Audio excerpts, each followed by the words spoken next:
Assalamualaikum warahmatullahi wabarakatuh.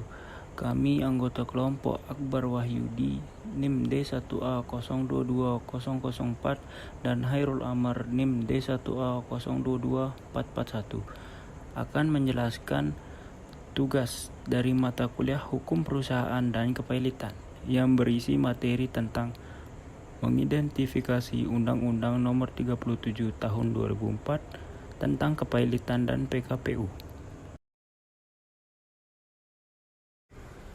Kepailitan adalah sita umum atas semua kekayaan debitur yang pengurus dan pemberesnya dilakukan oleh kurator di bawah pengawasan hakim pengawas. Pasal 1 ayat 1 Undang-Undang Kepailitan. Unsur-unsur yang terdapat dalam kepailitan. Yang pertama, debitur, orang yang mempunyai utang karena perjanjian ataupun undang-undang. Yang kedua, kreditur, orang yang mempunyai piutang. Yang ketiga, utang, kewajiban yang dinyatakan atau dapat dinyatakan dalam jumlah uang yang timbul karena perjanjian atau undang-undang dan yang wajib dipenuhi oleh debitur. Dan bila tidak dipenuhi, hak kepada kreditur untuk mendapatkan pemenuhannya dari harta kekayaan debitur. Yang terakhir, kreditur lain.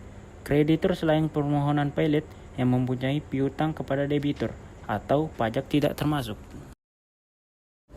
Syarat-syarat pengajuan pailit. Yang pertama, mempunyai 2 atau lebih kreditur. Yang kedua, salah satu sudah jatuh tempo. Yang ketiga, bisa diajukan oleh kreditur atau debitur. Pihak lain yang dapat mengajukan permohonan pailit. Yang pertama, jaksa jikalau untuk alasan kepentingan umum. Yang kedua, Bank Indonesia jikalau perbankan. Yang ketiga, otoritas jasa keuangan jika debitur adalah perusahaan, efek lembaga clearing dan penjaminan dan lembaga penyimpanan dan penyelesaian. Yang keempat, Menteri Keuangan jikalau debiturnya perusahaan asuransi, reasuransi, dana pensiun, dan BUMN yang bergerak di bidang kepentingan publik. Pengajuan permohonan pailit dapat diajukan pada pengadilan niaga. Yang pertama, kurator, berwenang melaksanakan tugas pengurus dan atau pemberesan atas harta pailit sejak tanggal putusan diucapkan. Yang kedua, hakim pengawas, mengawasi pengurusan dan pemberesan harta pailit yang bertugas A. Perizinan kepada kurator, B. Penetapan, C. Persetujuan, D. Pemberian usul, dan E. Perintah. Kurator. Pasal 1 Angka 5 Undang-Undang Nomor 37 Tahun 2004 tentang kepailitan dan penundaan kewajiban pembayaran utang adalah kurator adalah balai harta peninggalan atau orang perseorangan yang diangkat untuk pengadilan untuk mengurus dan membereskan harta debitur pailit di bawah pengawasan hakim pengawas sesuai dengan undang-undang ini.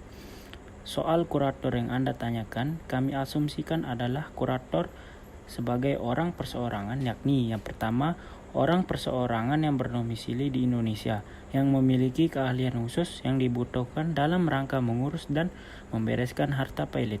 Yang kedua, terdaftar pada Kementerian Hukum dan HAM. Peran-peran kurator. Pasal 16. Kurator berwenang melaksanakan tugas pengurusan dan pemberesan atas harta pailit sejak tanggal putusan pailit diucapkan, meskipun terhadap putusan tersebut diajukan kasasi atau peninjauan kembali. Dalam hal putusan pernyataan pailit dibatalkan sebagai akibat adanya kasasi atau peninjauan kembali, segala perbuatan yang telah dilakukan oleh kurator sebelum atau pada tanggal kurator menerima pemberitahuan tentang putusan pembatalan sebagaimana dimaksud dalam pasal 17 tetap sah dan mengikat debitur.